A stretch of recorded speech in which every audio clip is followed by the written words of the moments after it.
In slow motion, the test cars move towards each other on collision courses, unwinding behind them the coils that ran to the devices by the impact zone. As they collided, the debris of wings and fender floated into the air. The cars rocked against each other as they continued on their disintegrating courses. In the passenger seats, the plastic models transcribed graceful arcs into the buckling roofs and windshields. Here and there, a passing fender severed a torso. The air behind the cars was a carnival of arms and legs.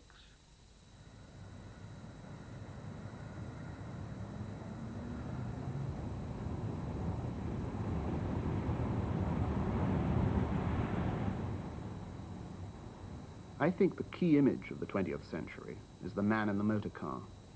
It sums up everything: the elements of speed, drama, aggression, the junction of advertising and consumer goods with the technological landscape, the sense of violence and desire, power and energy, the shared experience of moving together through an elaborately signaled landscape.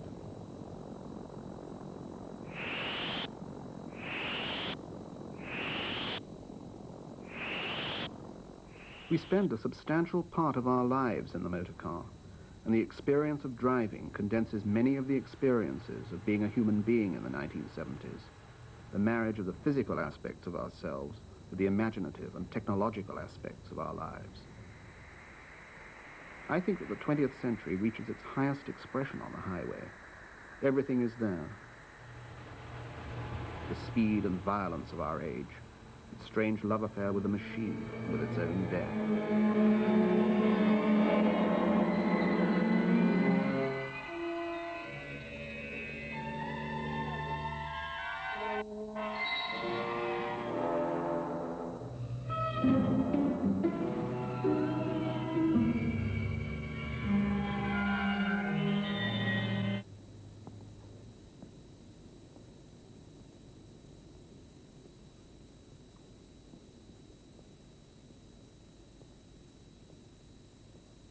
The styling of motor cars, and of the American motor car in particular, has always struck me as tremendously important, bringing together all sorts of visual and psychological factors. As an engineering structure, the car is totally uninteresting to me. I'm interested in the exact way in which it brings together the visual codes for expressing our ordinary perceptions about reality. For example, that the future is something with a fin on it, and the whole system of expectations contained in the design of the car. Expectations about our freedom to move through time and space, about the identities of our own bodies, our own musculatures, the complex relationships between ourselves and the world of objects around us. These highly potent visual codes can be seen repeated in every aspect of the 20th century landscape. What do they mean? Have we reached the point now in the 70s where we only make sense in terms of these huge technological systems? I think so myself, and that it is the vital job of the writer to try to analyze and understand the real significance of this huge metallized dream.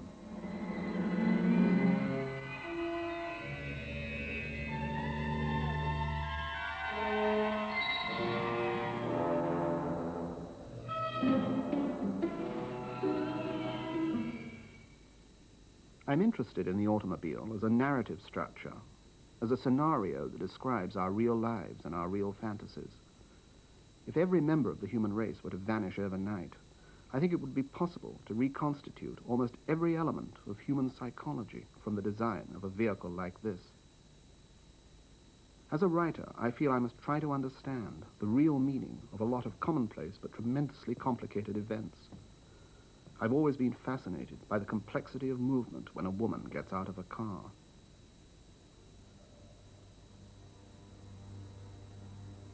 Her ungainly transit across the passenger seat through the near side door. The overlay of her knees and the metal door flank.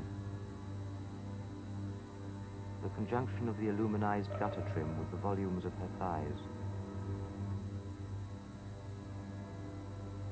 The crushing of her left breast by the door frame and its self-extension as she continued to rise.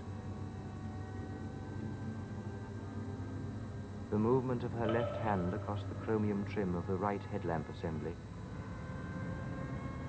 her movements distorted in the projecting carapace of the bonnet. The jut and rake of her pubis as she sat in the driver's seat. The soft pressure of her thighs against the rim of the steering wheel.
The close relationship between our own bodies and the body of the motor car is obvious. American automobile stylists have been exploring for years the relationships between sexuality and the motor car body, the primitive algebra of recognition which we use in our perception of all organic forms.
If the man in the motor car is the key image of the 20th century, then the automobile crash is the most significant trauma. The car crash is the most dramatic event in most people's lives, apart from their own deaths, and in many cases the two will coincide. Are we just victims in a totally meaningless tragedy, or does it in fact take place with our unconscious and even conscious connivance? Each year, hundreds of thousands of people are killed in car crashes all over the world. Millions are injured. Are these arranged deaths, arranged by the colliding forces of the technological landscape, by our own unconscious fantasies about power and aggression, our obsessions with consumer goods and design, the overlaying fictions that are more and more taking the place of reality? It's always struck me that people's attitudes towards the car crash are very confused, that they assume an attitude that in fact is very different from their real response. If we really feared the car crash, none of us would be able to drive a car.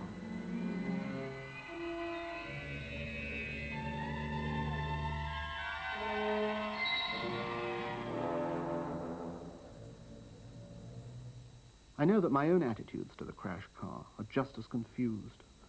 The distorted geometry of this tremendously stylized object, let's face it, the most powerful symbol of our civilization, seems to pull at all sorts of concealed triggers in the mind. The postures of people in crashed vehicles, deformed manufacturers' styling devices. Crashed General Motors cars look very different from crashed Fords. the stylizing of the instrument panel, which after all is the model for our own wounds. Driving around, each of us knows what is literally the shape of our own death.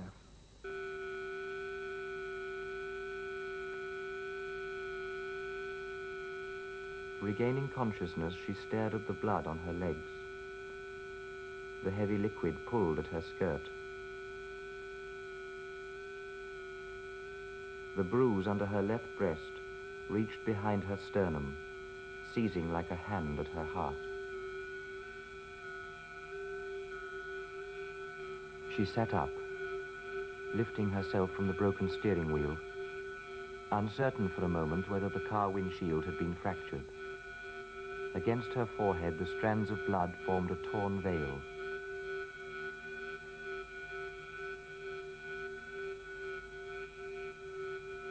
Above her knees, a hand moved toward the door lever.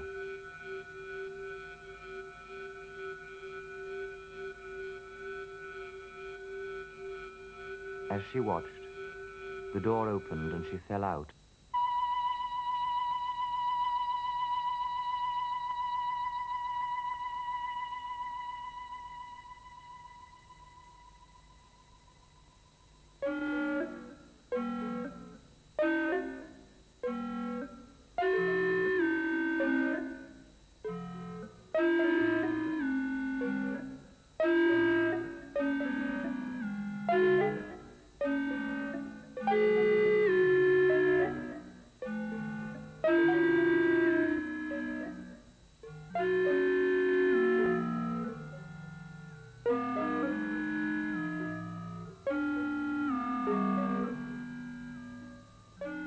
Lifting herself, she held tightly to the car, feeling the pressure of the door sill against her hand. Turning, she stared at the waiting figure of the man she knew to be Dr. Tallis.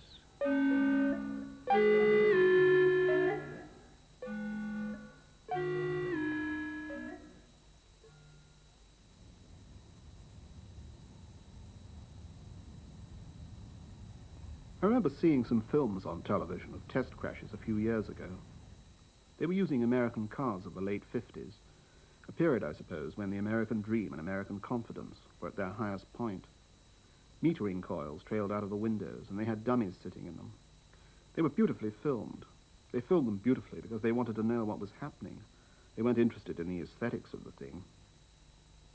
These cars were in head-on collisions, right-angle collisions and side swipes,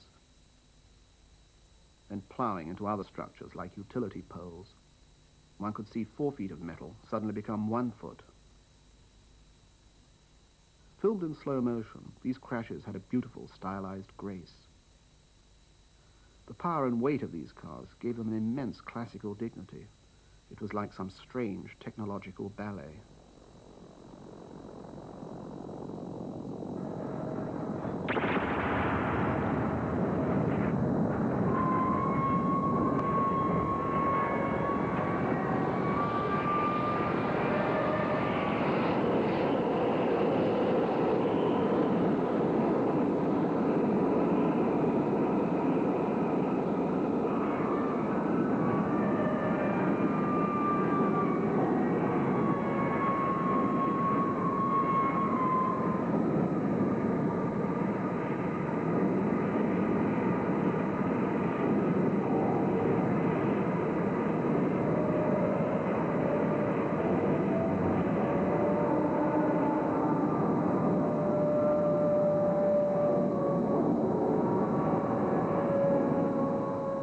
I remember looking at these films and thinking about the strange psychological dimensions they seemed to touch.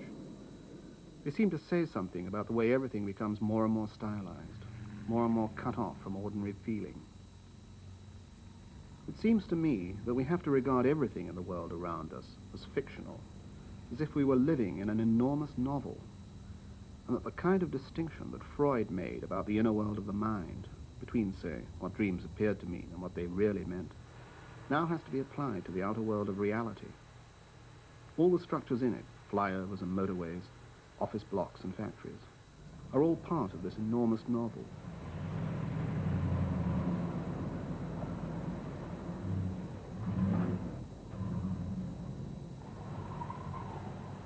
Take a structure like a multi-story car park, one of the most mysterious buildings ever built. Is it a model for some strange psychological state, some kind of vision glimpsed within its bizarre geometry? What effect does using these buildings have on us? Are the real myths of this century being written in terms of these huge, unnoticed structures?